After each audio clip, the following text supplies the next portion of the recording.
कोई जन हर स्यों देवै जोर, चरण गहो बको सुबरसना, दिज है प्राण अकोर।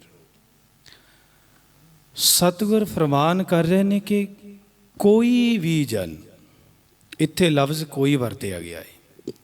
इत्थे सारियां धड़ेबंदियां, सारियां जथेबंदियां, सारे मतभेद सतगुरां ने पिछे छड़ दिते ने। इत्थे ये नहीं कहा गया है कि कोई गुरु दा सिख या किसी खास मजहब नूं अगे रख के सतगुरां ने लफ्ज़ वरतिया कोई जन। वो कोई भी हो सकता है, किसी भी फिरके दा हो सकता है, किसी भी धर्म दा हो सकता है, किसी भी नस्ल दा, किसी भी जात दा हो सकता है, दुनिया के किसी भी खिते च हो सकता है। कोई जन हर स्यों देवै जोर। क्योंकि सतसंगियो, जिहड़ा आप जुड़िया है उही दूसरे नूं जोड़ सकता है। एक शायर ने बहुत ही खूबसूरत लिखिया है, कहता है कि किससे पता पूछें है मंजिले जाना। भी किहनूं मैं पता पुछां, किहनूं रस्ता पुछां, मैं मंजिल ते जाना है। मैं मंजिल ते जाण दा चाहवान हाँ, मेरे अंदर प्यास है कि मैं मंजिल ते पहुँचा, मैं परमात्मा ते पहुँचा। किससे पता पूछें है मंजिले जाना, जिनको थी खबर वो बेखबर निकला। कहता है कि मैं पता पुछना चाहता हाँ परमात्मा दे दर दा, घर दा, उहदे तक्कर पहुँचण दा।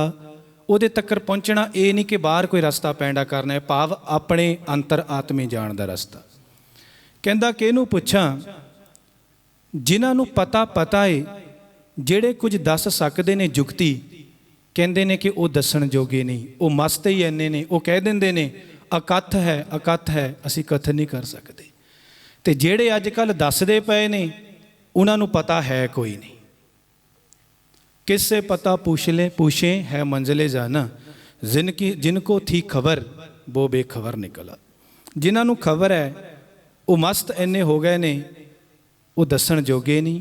ते जिहड़े अजकल दसदे पे ने उन्हां नूं पता कुछ नहीं। ते सतगुर आखदे ने कि कोई जन हर स्यों देवे जोर। जिहड़ा जुड़िया होवेगा उही जोड़ेगा, ते जिहड़ा पहुँचिया होवेगा, पूर्ण संत होवेगा, वो कदे किसी नाल कोई मतभेद, कदे कोई दूसर नहीं करता। देखो, पानी का चश्मा झरना चाहे पंजाब चों निकले, पंजाब चों फुटे, महाराष्ट्र चों फुटे, किसी विदेश की धरती चों पानी का झरना फुटे बाहर निकले, पानी का एक सुभाव है, वो हर एक दी प्यास बुझावेगा। ये नहीं कि जो पंजाब का चश्मा है पानी का, वो महाराष्ट्र के लोगों की प्यास नहीं बुझावेगा। महाराष्ट्र के चश्मा पानी का पंजाब के लोगों की प्यास नहीं बुझावेगा। ਜਾਂ ਭਾਰਤ ਦਾ जो पानी है वो विदेश के लोगों की प्यास नहीं बुझावेगा। क्यों? पानी का सुभाव है, ਜਿਹੜਾ भी उसके कोल आवेगा उन्होंने शीतलता मिलेगी, उसकी प्यास बुझेगी।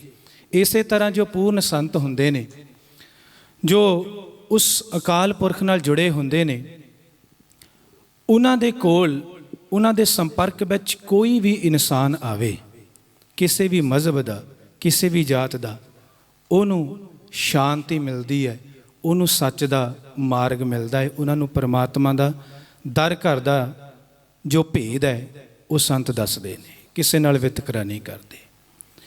ते जेड़े अज हाले तक्कर भी धड़ियां विच वंडे होए ने, ये साडी संगत है, ये तुहाडी संगत है, ये मेरी कौम है, ये तुहाडी कौम है, माफ़ करना, उन्होंने संत का दर्जा नहीं दिता जा सकता।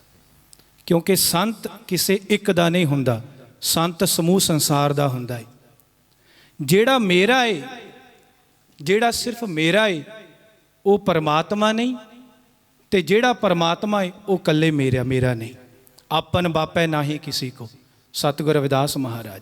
जे परमात्मा सबदा सांझा है ते संत अनंत है, अंतर नाही, ते संत भी सबदा सांझा है, क्योंकि संत ते अनंत विच कोई अंतर नहीं हुंदा। सतसंगियो, इत्थे सतगुर आखदे ने कि कोई जन हर स्यों देवै जो। कोई भी आवे जिहड़ा उस परमात्मा दे दर घर दा रस्ता जानदा है, मैनूं भी जोड़े। ਕਿਉਂਕਿ ਜੋੜਨ ਵਰਗਾ ਕੋਈ ਪੁੰਨ ਨਹੀਂ ਹੈ ਤੇ ਤੋੜਨ ਵਰਗਾ ਕੋਈ ਪਾਪ ਨਹੀਂ ਹੈ। ਕਈ ਦਫਾ ਸਾਡੇ ਵਰਗੇ ਪ੍ਰਚਾਰਕ ਆਪਣੀ ਜ਼ਿਆਦਾ ਸਿਆਣਪ ਦਿਖਾਲਦੇ ਗੁਰੂ ਦੇ ਨਾਲੋਂ ਅਸੀਂ ਇਨਸਾਨ ਨੂੰ ਤੋੜ ਦਿੰਦੇ ਹਾਂ। ਕਈ ਦਫਾ ਸੇਵਾਦਾਰ ਵੀ ਅਸੀਂ ਦੇਖਦੇ ਹਾਂ, ਗੁਰੂ ਘਰ ਦੇ ਵਿੱਚ ਕੋਈ ਪਹਿਲੀ ਵਾਰ ਆਉਂਦਾ ਏ ਤਾਂ ਇਹੋ ਜਿਹਾ ਉਸ ਦੇ ਨਾਲ ਵਤੀਰਾ ਕਰਦੇ ਨੇ ਕਿ ਉਹ ਬੰਦਾ ਦੂਸਰੀ ਵਾਰ ਗੁਰੂ ਘਰ ਵੱਲ ਮੂੰਹ ਨਹੀਂ ਕਰਦਾ। ਤੋੜ ਦਿੱਤਾ ਗੁਰੂ ਦੇ ਨਾਲ। ਕਈ ਅਸੀਂ ਗੁਰੂ ਘਰਾਂ 'ਚ ਦੇਖਦੇ ਹਾਂ, ਸੇਵਾਦਾਰ ਖੜੇ ਕੀਤੇ ਹੁੰਦੇ ਨੇ ਬਾਹਰ, ਹੱਥ ਵਿੱਚ ਉਹਨਾਂ ਦੇ ਵਰਸ਼ੇ ਵੀ ਹੁੰਦੇ ਨੇ। ਕੋਈ ਇਨਸਾਨ ਭੁਲੇਖੇ ਨਾਲ ਕਿਤੇ ਨੰਗੇ ਸਿਰ ਅੰਦਰ ਚਲਾ ਗਿਆ ਤਾਂ ਇੰਨੀ ਬੁਰੀ ਤਰ੍ਹਾਂ ਜਲੀਲ ਕਰਦੇ ਨੇ ਕਿ ਅਗਲਾ ਦੂਈ ਵਾਰ ਗੁਰੂ ਘਰ ਵੱਲ ਮੂੰਹ ਨਹੀਂ ਕਰਦਾ। ਕਿੰਨਾ ਚੰਗਾ ਹੁੰਦਾ ਜੇ ਆਪਣੀ ਜੇਬ 'ਚੋਂ ਰੁਮਾਲ ਕੱਢ ਕੇ ਉਹਦੇ ਸਿਰ 'ਤੇ ਰੱਖ ਦਿੰਦਾ ਤੇ ਆਖਦਾ, ਵੀਰਾ ਸਿਰ ਢੱਕ ਕੇ ਅੰਦਰ ਜਾਈਦਾ ਏ। ਇਹਦੇ ਨਾਲ ਉਹ ਆਪ ਵੀ ਜੁੜਦਾ ਏ ਤੇ ਚਾਰ ਹੋਰਾਂ ਨੂੰ ਵੀ ਜੋੜਦਾ ਏ। ਇੱਕ ਸੱਚੀ ਘਟਨਾ ਸੁਣਾਵਾਂ ਤੁਹਾਨੂੰ, ਇੱਕ ਲੜਕੇ ਦੀ। ਕਿਸੇ ਵਿਦੇਸ਼ ਵਿੱਚ ਉਹ ਜੰਮਿਆ ਪਲਿਆ, ਉੱਥੇ ਦਾ ਵੋਨ ਸੀ। ਸਤਿਗੁਰ ਨੇ ਕਿਰਪਾ ਕੀਤੀ, ਅੰਮ੍ਰਿਤ ਦੀ ਦਾਤ, ਅੰਮ੍ਰਿਤ ਛਕ ਲਿਆ ਤੇ ਮਨ ਵਿੱਚ ਉਹਦੇ ਆਇਆ ਕਿ ਮੈਂ ਇੰਡੀਆ ਜਾ ਕੇ ਇੱਕ ਵਾਰ ਗੁਰੂ ਘਰਾਂ ਦੇ ਦਰਸ਼ਨ ਕਰਾਂ। ਉਹ ਕਿਸੇ ਪ੍ਰਚਾਰਕ ਨੂੰ ਇਹ ਗੱਲ ਸੁਣਾ ਰਿਹਾ ਸੀ। ਉਹ ਕਹਿੰਦਾ, ਭਾਈ ਸਾਹਿਬ ਵੀ ਮੈਂ ਇੱਕ ਵਾਰ ਇੰਡੀਆ ਜਾ ਕੇ ਗੁਰੂ ਘਰਾਂ ਦੇ ਦਰਸ਼ਨ ਤਾਂ ਜ਼ਰੂਰ ਕੀਤੇ ਨੇ, ਪਰ ਹੁਣ ਮੇਰਾ ਮਨ ਕਰਦਾ ਮੈਂ ਦੁਬਾਰਾ ਕਦੇ ਨਾ ਜਾਵਾਂ। ਉਹ ਕਹਿੰਦੇ, ਗੱਲ ਕੀ ਹੋਈ? ਉਹ ਦੱਸਦਾ ਏ, ਮੈਂ ਗਿਆ ਗੁਰੂ ਘਰ, ਦਹਲੀਜ਼ ਤੋਂ ਮੱਥਾ ਟੇਕ ਕੇ ਅੰਦਰ ਲੰਘਿਆ ਤਾਂ ਮੈਨੂੰ ਮੇਰੇ ਕਾਲਰ ਤੋਂ ਫੜ ਕੇ ਜੋ ਸੇਵਾਦਾਰ ਖੜਾ ਸੀ ਉਹਨੇ ਫੜ ਕੇ ਬੜਾ ਬੁਰੀ ਤਰ੍ਹਾਂ ਬਾਹਰ ਕਰ ਦਿੱਤਾ। ਤੇ ਕਹਿੰਦਾ ਮੈਨੂੰ ਸਮਝ ਨਾ ਆਈ। ਮੈਂ ਕਹਿੰਦਾ ਫੇਰ ਦੁਬਾਰਾ ਦਹਲੀਜ਼ ਤੇ ਨਮਸਕਾਰ ਕੀਤੀ, ਅੰਦਰ ਚਲਾ ਗਿਆ। ਇਸ ਵਾਰ ਤਾਂ ਕਹਿੰਦਾ ਉਹਨੇ ਜਿਹੜਾ ਵਰਸ਼ਾ ਫੜਿਆ ਸੀ ਉਹਦੀ ਮੁੱਠ ਮੇਰੀ ਪਿੱਠ ਤੇ ਜ਼ੋਰ ਨਾ ਮਾਰੀ ਤੇ ਮੈਨੂੰ ਕਹਿੰਦਾ ਬੁਰੀ ਤਰ੍ਹਾਂ ਬਾਹਰ ਲਿਆ ਕੇ ਕਹਿੰਦਾ, ਜਰਾਬਾਂ ਬਾਲ ਖੋਲ ਕੇ ਆ। ਜਰਾਬਾਂ ਤੇ ਸਤਸੰਗੀਓ ਚਲੋ ਠੀਕ ਹੈ, ਬਾਹਰ ਹੀ ਖੋਲਣੀਆਂ ਨੇ, ਪਰ ਕਿੰਨਾ ਚੰਗਾ ਹੁੰਦਾ ਜੇ ਉਹਦੇ ਪੈਰਾਂ ਵਿੱਚ ਬਹਿ ਕੇ ਆਪ ਜਰਾਬਾਂ ਖੋਲ ਦਿੰਦਾ ਤੇ ਆਖਦਾ ਕਿ ਪੁੱਤਰਾ ਜਰਾਬਾਂ ਬਾਹਰ ਖੋਲ ਕੇ ਜਾਈਦੀਆਂ ਨੇ। ਗੱਲ ਉਹੀ ਹੁੰਦੀ ਹੈ, ਗੱਲ ਕਹਿਣ ਦਾ ਤਰੀਕਾ ਹੁੰਦਾ ਹੈ। ਭਾਵ ਇਹ ਜੋ ਸਥਾਨ ਨੇ ਗੁਰੂ ਘਰ, ਇਹਨਾਂ ਦੇ ਵਿੱਚ ਤਾਂ ਜਿਹੜਾ ਵੀ ਆਵੇ ਉਹਨੂੰ ਹੱਥ ਜੋੜ ਕੇ ਨਿਮਰਤਾ ਦੇ ਨਾਲ ਇਸ ਤਰ੍ਹਾਂ ਆਪਾਂ ਅਗਲੇ ਨਾਲ ਡੀਲ ਕਰੀਏ, ਵਿਵਹਾਰ ਕਰੀਏ ਕਿ ਅਗਲਾ ਆਪ ਤਾਂ ਆਵੇ, ਅਗਲੀ ਵਾਰ 2-4 ਹੋਰ ਨੂੰ ਵੀ ਲੈ ਕੇ ਆਵੇ। ਵੀ ਉੱਥੇ ਪਿਆਰ ਬੜਾ ਕਰਦੇ ਨੇ ਸੇਵਾਦਾਰ, ਉੱਥੇ ਜਦ ਲੰਗਰ ਵਰਤਾਉਂਦੇ ਨੇ, ਆਓ ਜੀ ਬੈਠੋ ਜੀ। ਉੱਥੇ ਜਿਹੜੇ ਪ੍ਰਸ਼ਾਦ ਦੀ ਸੇਵਾ ਕਰਦੇ ਨੇ ਬੜੇ ਪਿਆਰ ਨਾਲ ਬੁਲਾਉਂਦੇ ਨੇ। ਉੱਥੇ ਦੇ ਗੁਰੂ ਘਰ ਦੇ ਗਿਆਨੀ ਬੜੇ ਪਿਆਰ ਨਾਲ ਬੁਲਾਉਂਦੇ ਨੇ। ਹੁਣ ਜੇ ਆਪਾਂ ਆਏ ਨੂੰ ਉੱਥੇ ਤੀੜੀਆਂ ਪਾਈ ਜਾਣੀਆਂ ਨੇ, ਕਿਸੇ ਨੂੰ ਸਿੱਧੇ ਮੂੰਹ ਬੁਲਾਉਣਾ ਨਹੀਂ, ਤਾਂ ਫਿਰ ਆਉਂਦਾ ਨਹੀਂ ਕੋਈ। ਜਿੱਥੇ ਇਨਸਾਨ ਨੂੰ ਸਤਿਕਾਰ ਮਿਲਦਾ ਹੈ ਉੱਥੇ ਇਨਸਾਨ ਬਾਰ-ਬਾਰ ਜਾਂਦਾ ਹੈ। ਜਿੱਥੇ ਇੱਕ ਵਾਰ ਇਨਸਾਨ ਨੂੰ ਇਗਨੋਰ ਕੀਤਾ ਜਾਂਦਾ ਹੈ ਨਾ, ਉੱਥੋਂ ਇਨਸਾਨ ਮੂੰਹ ਫੇਰਦਾ ਹੈ ਤੇ ਦੂਸਰੇ ਨੂੰ ਵੀ ਦੱਸਦਾ ਹੈ, ਭਾਈ ਉੱਥੇ ਨਾ ਜਾਣਾ। ਜਦੋਂ ਕਿਤੇ ਇਸ ਤਰ੍ਹਾਂ ਦੀ ਵਿਚਾਰ ਚੱਲਦੀ ਹੈ ਤਾਂ ਇੱਕ ਛੋਟੀ ਜਿਹੀ ਗੱਲ ਮੇਰੇ ਦਿਮਾਗ ਵਿੱਚ ਹਮੇਸ਼ਾ ਹੀ ਆਉਂਦੀ ਹੈ, ਤੁਹਾਡੇ ਨਾਲ ਸਾਂਝੀ ਕਰਾਂ, ਸ਼ਾਇਦ ਆਪ ਸਭ ਨੇ ਸੁਣੀ ਹੋਵੇ। ਇੱਕ ਵਾਰ ਇੱਕ ਭੇਡਾਂ ਚਾਰਨ ਵਾਲਾ ਆਜੜੀ ਭੇਡਾਂ ਚਾਰਿਆ ਕਰਦਾ ਸੀ ਜੰਗਲ ਵਿੱਚ। ਇਕੱਲਾ ਰਹਿੰਦਾ ਸੀ, ਨਾ ਕੋਈ ਅੱਗੇ ਨਾ ਪਿੱਛੇ। ਇੱਕ ਦਿਨ ਉਹਦੇ ਮਨ 'ਚ ਆਇਆ ਕਿ ਥੋੜ੍ਹਾ ਕਿਤੇ ਬਾਜ਼ਾਰ ਵਿੱਚ ਘੁੰਮ ਕੇ ਆਵਾਂ, ਵੀ ਕਦੇ ਗਿਆ ਨਹੀਂ, ਥੋੜ੍ਹਾ ਸ਼ਹਿਰ ਦੇਖ ਕੇ ਆਵਾਂ। ਜਦੋਂ ਬਾਜ਼ਾਰ ਵਿੱਚ, ਸ਼ਹਿਰ ਵਿੱਚ ਦਾਖਲ ਹੋਇਆ, ਐਂਟਰ ਹੋਇਆ, ਤਾਂ ਕਹਿੰਦੇ ਨੇ ਕਿ ਸਭ ਤੋਂ ਪਹਿਲਾਂ ਇੱਕ ਉਸ ਬਾਜ਼ਾਰ ਵਿੱਚ ਆਉਂਦਿਆਂ ਨੂੰ ਮਸਜਿਦ ਪੈਂਦੀ ਸੀ ਤੇ ਉੱਥੇ ਕੋਈ ਕਥਾਕਾਰ ਕਥਾ ਕਰ ਰਿਹਾ ਸੀ, ਅੱਲਾਹ ਬਾਰੇ ਸਮਝਾ ਰਿਹਾ ਸੀ। ਤੇ ਇਹ ਲੜਕਾ ਹਲੇ ਜਵਾਨੀ 'ਚ ਪੈਰ ਰੱਖਿਆ ਹੀ ਹੈ। ਇਹ ਲੜਕਾ ਕੋਲ ਦੀ ਲੰਘ ਰਿਹਾ ਏ ਤੇ ਇਹਦੇ ਕੰਨਾਂ ਦੇ ਵਿੱਚ ਆਵਾਜ਼ ਪਈ, ਕਥਾਵਾਚਕ ਬੋਲ ਰਿਹਾ ਸੀ ਕਿ ਉਹ ਅੱਲਾ ਲਾ ਮਕਾਨ ਹੈ, ਭਾਵ ਉਸ ਦਾ ਕੋਈ ਘਰ ਨਹੀਂ ਹੈ, ਉਸ ਦਾ ਕੋਈ ਟਿਕਾਣਾ ਨਹੀਂ ਹੈ, ਉਹਦਾ ਕੋਈ ਸ਼ਰੀਕ ਵੀ ਨਹੀਂ ਹੈ, ਉਹ ਇਕੱਲਾ ਹੈ, ਉਹਦਾ ਕੋਈ ਨਹੀਂ ਹੈ। ਇਸ ਤਰ੍ਹਾਂ ਦੀ ਵਿਆਖਿਆ ਉਹਦੇ ਕੰਨਾਂ ਦੇ ਵਿੱਚ ਪਈ ਤੇ ਵਾਪਸ ਆ ਗਿਆ, ਮਨ ਦੇ ਵਿੱਚ ਸੋਚਦਾ ਏ ਕਿ ਇਹ ਅੱਲਾ, ਤੇਰੇ ਬਾਰੇ ਬੜਾ ਸੁਣਿਆ ਸੀ, ਪਰ ਅੱਜ ਜੋ ਮੈਂ ਸੁਣ ਕੇ ਆਇਆ ਹਾਂ ਉਹ ਸੁਣ ਕੇ ਤਾਂ ਇਸ ਤਰ੍ਹਾਂ ਲੱਗਦਾ ਹੈ ਕਿ ਅੱਲਾ ਤੇਰੇ ਤੇ ਮੇਰੇ ਵਿੱਚ ਫਰਕ ਹੀ ਕੋਈ ਨਹੀਂ, ਤੂੰ ਮੇਰੇ ਵਰਗਾ ਹੀ ਹੈ। ਉਹ ਮੌਲਵੀ ਦੱਸ ਰਿਹਾ ਸੀ ਕਿ ਅੱਲਾ, ਕਿ ਤੇਰਾ ਕੋਈ ਘਰ ਘਾਟ ਨਹੀਂ ਹੈ, ਇਹ ਅੱਲਾ ਸਾਡਾ ਵੀ ਕੋਈ ਘਰ ਘਾਟ ਨਹੀਂ ਹੈ, ਦਰਖਤਾਂ ਦੇ ਹੇਠਾਂ ਹੀ ਰਾਤ ਕੱਟ ਲਈਦੀ ਹੈ, ਮੇਰਾ ਵੀ ਕੋਈ ਘਰ ਘਾਟ ਨਹੀਂ ਹੈ। ਅੱਲਾ ਉਹ ਆਖ ਰਿਹਾ ਸੀ ਕਿ ਤੇਰਾ ਕੋਈ ਸ਼ਰੀਕ ਨਹੀਂ ਹੈ, ਅੱਲਾ ਸਾਡਾ ਵੀ ਕੋਈ ਸ਼ਰੀਕ ਨਹੀਂ ਹੈ, ਕੋਈ ਭਾਈਬੰਦ ਨਹੀਂ ਹੈ, ਇਕੱਲੇ ਹਾਂ, ਨਾ ਹੀ ਸਾਡਾ ਕੋਈ ਮਾਂ ਬਾਪ ਹੈ, ਸਭ ਛੱਡ ਕੇ ਚਲੇ ਗਏ ਨੇ। ਅੱਲਾ ਇਸ ਤਰੀਕੇ ਦੇ ਨਾਲ ਇਹ ਗੱਲਾਂ ਸੁਣ ਕੇ ਸਮਝ ਕੇ ਤਾਂ ਇਸ ਤਰ੍ਹਾਂ ਲੱਗਦਾ ਏ ਕਿ ਤੇਰੀ ਤੇ ਮੇਰੀ ਦੋਸਤੀ ਬੜੀ ਨਿਭੇਗੀ,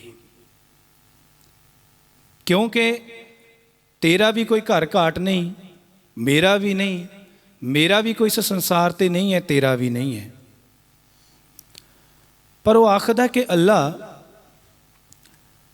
ਮੇਰੇ ਕੋਲ ਫਿਰ ਵੀ ਕੁਝ ਹੈ। ਉਹ ਮੌਲਵੀ ਨੇ ਇਹ ਨਹੀਂ ਦੱਸਿਆ ਵੀ ਤੇਰੇ ਕੋਲ ਵੀ ਕੁਝ ਹੈ, ਮੇਰੇ ਕੋਲ ਹੈ, ਮੈਂ ਤੈਨੂੰ ਦੱਸਦਾ ਹਾਂ। ਐ ਅੱਲਾ, ਜੇਕਰ ਤੂੰ ਮੇਰੇ ਨਾਲ ਦੋਸਤੀ ਕਰ ਲੈ ਤਾਂ ਮੇਰੇ ਕੋਲ ਭੇਡਾਂ ਨੇ, ਜਦੋਂ ਤੈਨੂੰ ਭੁੱਖ ਲੱਗੇਗੀ ਮੈਂ ਤੈਨੂੰ ਭੇਡਾਂ ਦਾ ਦੁੱਧ ਚੋ ਕੇ ਗਰਮ ਕਰਕੇ ਪਿਲਾਇਆ ਕਰਾਂਗਾ। ਐ ਅੱਲਾ, ਜੇ ਤੈਨੂੰ ਠੰਡ ਲੱਗੇਗੀ ਮੈਂ ਭੇਡਾਂ ਦੀ ਉੱਨ ਉਤਾਰ ਕੇ ਤੈਨੂੰ ਮੋਟੇ ਵਸਤਰ ਬਣਾ ਕੇ ਦੇਵਾਂਗਾ, ਤੈਨੂੰ ਠੰਡ ਨਹੀਂ ਲੱਗੇਗੀ। ਐ ਅੱਲਾ, ਮੈਨੂੰ ਮੁੱਠੀ ਚਾਪੀ ਕਰਨ ਦਾ ਬੜਾ ਢੰਗ ਹੈ, ਤੂੰ ਥੱਕ ਜਾ ਕਰੇਗਾ, ਮੈਂ ਤੇਰੀ ਮੁੱਠੀ ਚਾਪੀ ਕਰਕੇ ਤੇਰਾ ਸਾਰਾ ਇੱਥੇ ਕੇਮਾ ਲਾ ਦਿਆ ਕਰੇਗਾ। ਇਸ ਤਰ੍ਹਾਂ ਉਹ ਬੜਾ ਭੋਲੇਪਨ ਵਿੱਚ ਉਸ ਅੱਲਾ ਦੇ ਨਾਲ ਆਪਣੇ ਦੋਸਤੀ ਭਰੀਆਂ ਗੱਲਾਂ ਅੱਗੇ ਰੱਖ ਰਿਹਾ ਹੈ, ਪਰ ਹੈ ਬੜਾ ਭੋਲਾ ਸੱਚਾ। ਇਹ ਧਾਰਮਿਕ ਜਗਤ ਵਿੱਚ ਕਹਿੰਦੇ ਨੇ ਕਿ ਇਹ ਪਹਿਲਾ ਕੋਈ ਭਗਤ ਹੈ ਜਾਂ ਪਹਿਲਾ ਕੋਈ ਸੰਤ ਹੈ, ਪਹਿਲਾ ਫਕੀਰ ਹੈ ਜਿਹੜਾ ਉਸ ਪਰਮਾਤਮਾ ਦੇ ਅੱਗੇ, ਅੱਲਾ ਦੇ ਅੱਗੇ ਆਪਣੇ ਗੁਣ ਰੱਖ ਰਿਹਾ ਹੈ ਕਿ ਮੇਰੇ ਵਿੱਚ ਆਹ ਗੁਣ ਨੇ ਅੱਲਾ, ਤੇਰੇ ਵਿੱਚ ਨਹੀਂ ਹੈ। ਪਰ ਕਹਿੰਦੇ ਨੇ ਕਿ ਜਿਹੜੇ ਅੱਜ ਤੱਕ ਸਾਡੇ ਵਰਗੇ ਪਰਮਾਤਮਾ ਦੇ ਅੱਗੇ ਪਰਮਾਤਮਾ ਦੇ ਗੁਣ ਰੱਖਦੇ ਨੇ, ਉਹਦੀਆਂ ਵਡਿਆਈਆਂ ਰੱਖਦੇ ਨੇ, ਉਹ ਅੰਦਰੋਂ ਬੜੇ ਕਠੋਰ ਨੇ, ਅੰਦਰੋਂ ਬੜੇ ਜ਼ਾਲਮ ਨੇ। ਜਿਹੜੇ ਪਰਮਾਤਮਾ ਦੇ ਅੱਗੇ ਉਹਦੇ ਗੁਣ ਰੱਖਦੇ ਨੇ ਉਹ ਆਪ ਔਗਣਾਂ ਦੇ ਨਾਲ ਭਰੇ ਹੋਏ ਨੇ। ਇਹ ਇੱਕ ਅਟੱਲ ਸੱਚਾਈ ਹੈ, ਅਸੀਂ ਵੀ ਉਹਦੀ ਕੈਟਾਗਰੀ ਵਿੱਚ ਆਉਂਦੇ ਹਾਂ। ਪਰ ਉਹ ਪਹਿਲਾ ਇਨਸਾਨ ਸੀ ਸਤਸੰਗੀਓ, ਜਿਹੜਾ ਭੋਲੇਪਨ ਵਿੱਚ ਉਸ ਅੱਲਾ ਦੇ ਅੱਗੇ ਆਪਣੇ ਗੁਣ ਰੱਖ ਰਿਹਾ ਹੈ। ਸਤਿਗੁਰਾਂ ਦੀ ਬਾਣੀ ਦਾ ਫਰਮਾਨ ਵੀ ਹੈ ਕਿ ਭੋਲੇ ਪਾਏ ਮਿਲੈ ਰਘੁਰਾਇਆ, ਚਤੁਰਾਈ ਨਾ ਚਤੁਰਭੁਜ ਪਾਇਆ। ਉਹ ਪਰਮਾਤਮਾ ਅਸਲ ਵਿੱਚ ਮਿਲਦਾ ਹੀ ਭੋਲੇਪਨ 'ਚ ਹੈ। ਚਤੁਰਾਈਆਂ ਸਹਿਸ ਸਿਆਣਪਾ ਲੱਖ ਹੋ ਹੈ, ਤਾਂ ਇੱਕ ਨਾ ਚੱਲੈ ਨਾਲ। ਚਤੁਰਾਈਆਂ ਦੇ ਨਾਲ ਉਹ ਪਰਮਾਤਮਾ ਨੂੰ ਅੱਜ ਤੱਕ ਕਿਸੇ ਨੇ ਨਹੀਂ ਪਾਇਆ, ਜਿਹਨੇ ਵੀ ਪਾਇਆ ਇਹ ਭੋਲੇਪਨ ਵਿੱਚ ਪਾਇਆ। ਖੈਰ, ਉਹ ਇਸ ਤਰ੍ਹਾਂ ਆਪਣੀ ਅਰਦਾਸ ਕਰ ਰਿਹਾ ਹੈ। ਅਰਦਾਸ ਵੀ ਦਰਅਸਲ ਸਤਸੰਗੀਓ ਇੱਕ ਭਾਵਨਾ ਦੀ ਹੀ ਹੁੰਦੀ ਹੈ। ਬਹੁਤ ਹੀ ਲੰਮੀ ਚੌੜੀ ਅਰਦਾਸ ਕਰਨਾ ਇਹ ਅਰਦਾਸ ਨਹੀਂ ਹੁੰਦੀ। ਅਰਦਾਸ ਦਾ ਤਾਂ ਇੱਕ ਲਫ਼ਜ਼ ਹੀ ਤੁਹਾਡੇ ਹਿਰਦੇ ਵਿੱਚੋਂ ਨਿਕਲਿਆ, ਉਹੀ ਅਰਦਾਸ ਹੁੰਦੀ ਹੈ। ਜਿਹੜੀ ਮੌਕੇ 'ਤੇ ਭਾਵਨਾ ਦੇ ਵਿੱਚੋਂ ਤੁਹਾਡੇ ਹਿਰਦੇ 'ਚੋਂ ਇੱਕ ਹੂਕ ਨਿਕਲ ਗਈ, ਉਹੀ ਅਰਦਾਸ ਹੈ, ਉਹੀ ਪ੍ਰਵਾਨ ਹੋ ਜਾਂਦੀ ਹੈ। ਅਤੇ ਇਸ ਤਰ੍ਹਾਂ ਉਹ ਪਰਮਾਤਮਾ ਦੇ ਨਾਲ ਵਿਚਾਰਾਂ ਕਰਦਾ। ਕਹਿੰਦੇ ਨੇ ਕਿ ਕੋਲ ਦੀ ਹਜ਼ਰਤ ਮੂਸਾ ਲੰਘੇ, ਕੋਹੇ ਤੂਰ 'ਤੇ ਉਹ ਪਹਾੜ ਦੇ ਉੱਤੇ ਜਾਇਆ ਕਰਦੇ ਸਨ, ਜਿੱਥੇ ਉਹ ਰੋਜ਼ ਸਮਾਧੀ ਲਾ ਕੇ ਜਾਂ ਧਿਆਨ ਲਾ ਕੇ ਬਹਿੰਦੇ ਸਨ ਉਸ ਅੱਲਾ ਦਾ। ਹਜ਼ਰਤ ਮੂਸਾ ਜਦੋਂ ਕੋਲ ਦੀ ਲੰਘੇ ਅਤੇ ਉਹਨਾਂ ਨੇ ਇਹ ਉਸ ਆਜ਼ੜੀ ਦੀਆਂ, ਉਸ ਭੇਡਾਂ ਚਾਰਨ ਵਾਲੇ ਬੱਚੇ ਦੀਆਂ ਗੱਲਾਂ ਸੁਣੀਆਂ ਕਿ ਅੱਲਾ ਨੂੰ ਆਖ ਰਿਹਾ ਹੈ कि मैं तेनों दुध गर्म करके देवांगा, मैं तेरी मुट्ठी चापी करांगा, जे तेनों ठंड लगेगी मैं तेनों मोटे कपड़े दे देंगा। कहते ने कि हज़रत मूसा ने उस बच्चे के मूँह ते चपेड़ मार दी, तो बच्चे के मूँह ते चपेड़ मार दी, तो आखन लगा कि ढंग की दुआ करया कर, ढंग की अरदास करया कर। ये की तू आख रहा है? तू उस अल्लाह नूं अपने वर्गा आख रहा है? कहते ने कि उस बच्चे दियां अखां च हंझू आ गए, हंझू आ गए। हज़रत मूसा ते चला गया, तो ये बच्चे ने आख्या कि ए अल्लाह, ए मूसा आख रहा है कि तू मेरे वर्गा नहीं है। ऐ अल्लाह, अज ते मैं तेरे अगे अरदास रखी है, तेरे नाल गल ही कीती है कि मेरे मूँह ते चपेड़ा पै गईयां, जेकर तू मैनू मिल ही गया तो इन्हां ने तो मेरे टोटे करदे ने। नहीं अल्लाह, तू अपने घर ठीक है, मैं अपने घर ठीक हाँ। ये सच्चाई है, ये सच्चाई है सतसंगियो। हमेशा ही दुनिया का इतिहास पढ़ के देख लो, जिन्हां ने भी परमात्मा नूं पाया है, उन्हां दे नाल मौके की हुकूमत या संसार सहमत नहीं होया। भगतां ते सहसारियां जोड़ कदे ना आया, कदे भी सहमति नहीं प्रगटाई। तो जिन्हां दी संसार दे नाल बन जाती है या मौके दियां सरकारां दे नाल बन जाती है, वो आम दुनियाबी ही होणगे, वो संत नहीं होणगे। तो सतसंगियो, हज़रत मूसा चला गया, कोहे तूर ते बैठा है। ध्यान देना, कोहे तूर ते बैठा है, ते अज मन नहीं जुड़ रहा, मन नहीं जुड़ रहा। काफ़ी समा तड़फदा रहा, तड़फ गया, चीख निकली। क्यों? क्योंकि जिन्हां ने उस परिपूर्ण परमात्मा की साधना का कोई आनंद माणिया है, जिन्हां ने कोई मेल का आनंद माणिया है, उन्होंने पता है विछोड़े का दर्द की हुंदा है। जिन्हां दा हाले मेल ही नहीं होया, जिन्हां दे मन विच कदे विचार ही नहीं आई कि उहदा आनंद किस तरह का है, उहदे मेल का, उन्होंने विछोड़े का दर्द की पता होवेगा। सह की सार सुहागण जाने। सतसंगियो, कहते ने कि जदों नहीं मन जुड़िया, तड़फ उठिया, प्राणा विचों बेनती की कि अल्लाह, अज मेरे कोल की गुनाह हो गया है, मेरा मन क्यों नहीं जुड़ रहा? अगे वहिंदा सां, उसे समय मैं जुड़ जाता सां। कहते ने कि अंतर आत्मे विचों आवाज़ आई कि मूसा नहीं जुड़ सकेगा। क्यों? कहते तू अज एक जुड़े हुए नूं तोड़ के आया है, तू अज एक जुड़े हुए नूं तोड़ दिता है, तू आप किस तरह जुड़ सकता है? हाँ सतसंगियो, ये भी एक अटल सच्चाई है। कदे भी ध्यान दे नाल देखना, जे आपां कदे किसी नूं कोई बुरा लफ्ज़ बोलते हैं ना, बुरा बोलते हैं, उस समय तो आपां बोल के चले जाते हैं, पर जे आपां ध्यान नाल देखिए, जिहड़ा इंसान किसी नूं बुरा बोलदा है ना, वो भी अंदरों खुश नहीं हुंदा, दुखी वो भी हुंदा है, परेशान वो भी हुंदा है कि मैं आ लफ्ज़ क्यों बोलिया है। जेकर उहदे अंदर इंसानियत जिंदा है तो वह जरूर परेशान हुंदा है, क्योंकि किसी नूं माड़ा बोल के, बुरा बोल के कदे कोई खुश हो ही नहीं सकता। तो जेड़ा किसी नूं माड़ा बोल के कदे विचार नहीं करता कि मैं ये की कर बैठा हाँ, माफ़ करना, वो इंसान नहीं होवेगा, वो पशु बिरती वाला होवेगा। क्यों? क्योंकि कोई सुध बुध नहीं है जीवन की। कहते ने कि अंतर आत्मे विचों आवाज़ आई कि मूसा नहीं जुड़ सकेगा, क्योंकि तू जुड़े हुए नूं तोड़ दिता है। वो बच्चा मेरे अगे बेशक अपने गुण रख रहा सी, पर उहदे विच सच्चाई सी, उहदे विच भोलापन सी। जा जेकर जुड़ना चाहुंदा है तो उस जिहनूं तू तोड़ के आया है, उन्होंने दवारती जोड़ के आ। कहते इतिहास विच लिखिया है, कहते ने कि हज़रत मूसा गया, उस बच्चे दे कदमां ते अपना सीस रखिया ते आखिया कि ए बच्चे, वाकया ही अल्लाह ने ये आवाज़ दी है कि अल्लाह तेरे वर्गा ही है, अल्लाह तेरे वर्गा ही है। ये है भी सच्चाई सतसंगियो, वो है भी अपने वर्गा ही, अपने तो वख नहीं है। जे अपने बिच ही है तो अपने वर्गा ही होया है। ਜੇ ਆਪਣੇ ਅੰਦਰ ਹੀ ਹੈ ਤਾਂ ਆਪਣੇ ਵਰਗਾ ਹੀ ਹੈ। ਨਾਲੇ ਵੈਸੇ ਵੀ ਪਰਮਾਤਮਾ ਨੇ ਕਹਿੰਦੇ ਨੇ ਕਿ ਇਨਸਾਨ ਤੋਂ ਵੱਧ ਕੇ ਕੋਈ ਹੋਰ ਚੀਜ਼ ਨਹੀਂ ਬਣਾਈ। ਸਭ ਤੋਂ ਉੱਤਮ ਉਹਦੀ ਇਹ ਪੈਦਾਇਸ਼ ਹੈ, ਸਭ ਤੋਂ ਖੂਬਸੂਰਤ ਸ੍ਰਿਸ਼ਟੀ ਵਿੱਚ ਜੇ ਕੁਝ ਉਹਨੇ ਬਣਾਇਆ ਤਾਂ ਇਨਸਾਨ ਬਣਾਇਆ, ਇਹ ਤੋਂ ਅੱਗੇ ਕੁਝ ਨਹੀਂ ਬਣਾਇਆ। ਤਾਂ ਹੀ ਤਾਂ ਕਹਿੰਦੇ ਨੇ ਮਹਾਂਪੁਰਸ਼ ਵੀ ਦੇਵੀ ਦੇਵਤੇ ਵੀ ਇਹ ਮਨੁੱਖਾ ਦੇਹੀ ਨੂੰ ਲੋਚਦੇ ਨੇ। ਕਿਉਂ? ਕਿਉਂਕਿ ਸਭ ਤੋਂ ਉੱਤਮ ਦਾਤ ਹੈ ਉਹਦੀ। ਤੇ ਇਹ ਵੀ ਸਤਿਗੁਰ ਆਖਦੇ ਨੇ ਕਿ ਇਸ ਪੌੜੀ ਤੇ ਜੋ ਨਰ ਚੂਕੈ ਆਏ ਜਾਏ ਦੁੱਖ ਪਾਏਂਦਾ। ਜਿਹੜਾ ਇਸ ਮਨੁੱਖਾ ਦੇਹੀ ਤੋਂ ਖੁੰਝ ਗਿਆ ਉਹ ਫਿਰ ਜਨਮ ਮਰਨ ਦੇ ਗੇੜ 'ਚ ਪਿਆ ਰਹਿੰਦਾ ਹੈ। ਆਓ ਇੱਕ ਆਪਾਂ ਰਚਨਾ ਰਲ ਕੇ ਉਚਾਰਨ ਕਰੀਏ।